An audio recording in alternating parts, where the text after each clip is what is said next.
Al-Imam An-Nawawi radhiyallahu ta'ala anhu, saudara, yang mengarang kitab Al-Majmu' Syarhul Muhadzab, yang mengarang kitab Syarah Sahih Muslim, banyak sekali karangannya, saudara, baik dalam bidang fikih maupun bidang hadis.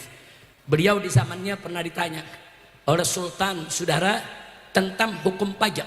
Sultan mengambil pajak dari rakyat, saudara. Nah, apa hukumnya?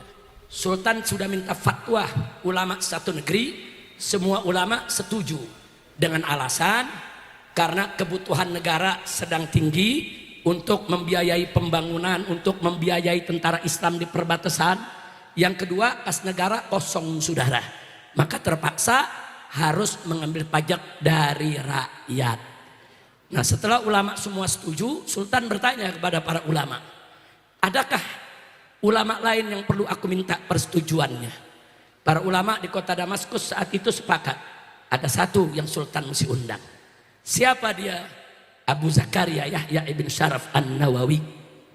Nah, kata Sultan, apa perlu kita panggil dia? Maka para ulama mengatakan, Tuan Sultan, ulama ini berbeda dengan yang lain. Dia punya magam di tengah umat. Jadi walaupun kami sudah setuju, kalau besok ulama satu ini nggak setuju, maka umat akan ikut dia, bukan ikut kita. Nah, oleh karena itu dipanggillah Imam Nawawi ke istana, saudara.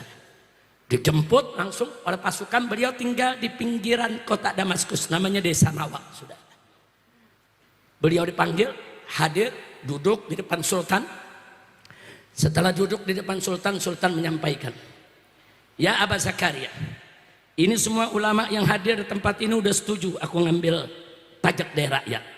Nah, cuman kita membutuhkan persetujuan Anda. Akhirnya Imam Nawawi mengatakan, baik Tuan Sultan, aku akan setuju, tapi ada 3 pertanyaan dulu yang aku ingin ajukan. Kalau kau jawab dengan baik, aku setuju untuk kau ambil pajak dari rakyat. Yang pertama, untuk apa kau ambil pajak dari rakyat? Sultan menjawab, untuk pembangunan, untuk gaji para pegawai, para pejabat, untuk membiayai tentara itu di perbatasan agar negeri kita tidak diserang oleh tentara musuh, dan seterusnya. Kata Imam Nawawi, ahsanta, bagus kau punya jawaban. Sekarang yang kedua. Yang kedua, kan kita punya kas negara. Kenapa harus ambil dari pajak? Kenapa nggak ambil dari kas negara saja, Baitul Mal? Dijawab oleh Sultan, Baitul Mal kosong. Kalau Baitul Mal ada isinya, aku nggak ambil pajak. Ini Baitul Malnya kosong, nggak ada lagi kita punya dana. Kata Imam Nawawi, ahsanta, bagus kau punya jawab. Nah, sekarang yang terakhir. Yang terakhir, kenapa kas negara kosong? Sultan tersinggung. Kata Sultan, mada taksud bikalami? Kau punya maksud apa, hei Abu Zakaria? Enggak, kata Imam Nawawi, enggak, jelaskan dulu kenapa kas negara kosong, dipakai untuk apa, jelasin dulu. Marah Sultan, berdiri dari kursinya, kurang ajar, kau punya maksud tidak baik, hei Abu Zakaria. Apa kata Imam Nawawi? Imam Nawawi kiai dibentak oleh pejabat, dia berdiri juga, sudah. Imam Nawawi berdiri, hei Sultan, jangan kau pikir aku tidak tahu, kas negara kita kemarin masih banyak dipenuhi dengan emas, perak, dinar, dirham, permata, mutiara, segala macam kita punya. Kenapa sekarang kosong? Karena kau bagi-bagi untuk istri-istrimu, untuk dayang-dayangmu, untuk putri-putrimu, untuk keluargamu, untuk pejabatmu, sehingga kas negara kosong. Marah Sultan, saudara. Imam Nawawi katakan, wallahi, demi Allah, kau kembalikan dulu semua itu ke kas negara, ke Baitul Muslimin. Kembalikan.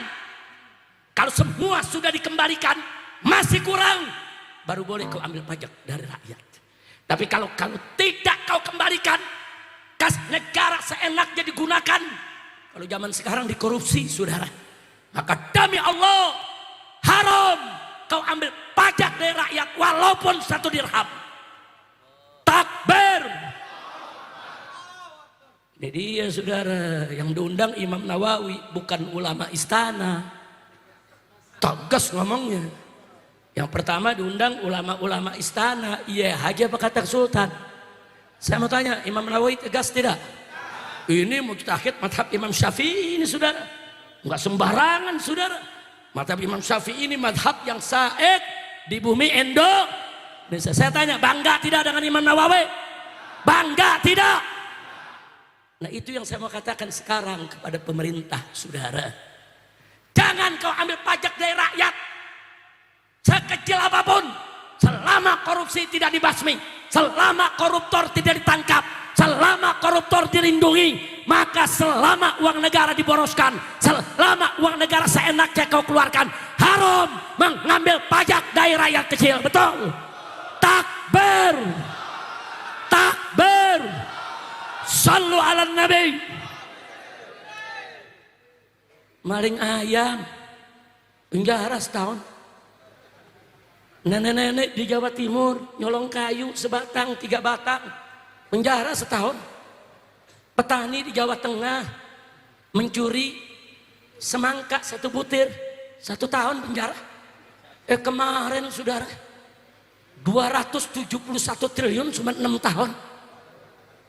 Gila saudara, 271 triliun. Saya mau tanya, orang Cirebon pernah lihat gak? 271 triliun. Pernah lihat gak? Sama. Ya kita orang miskin mana pernah lihat yang segitu. Tapi 271 triliun. Ini saya mau gambarkan aja nih sebelum saya tutup. Bagaimana kayaknya 271 triliun. Kalau diambil 1 miliar per hari kita makan 1 miliar. Ada orang Cirebon sehari 1 miliar?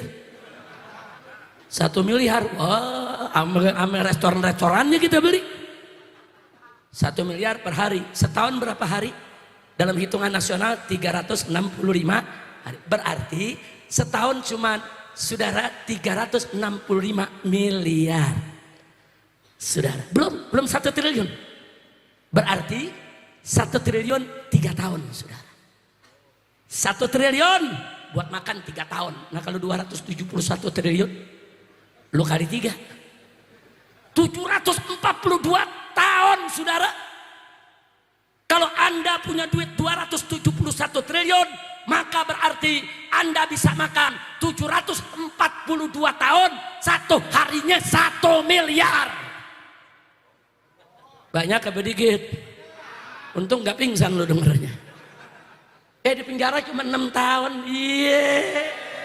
Saya mau tanya orang Cirebon nih, lu dikasih duit 271 triliun tapi di penjara 6 tahun, mau gak? Mau gak? Mau semua beb.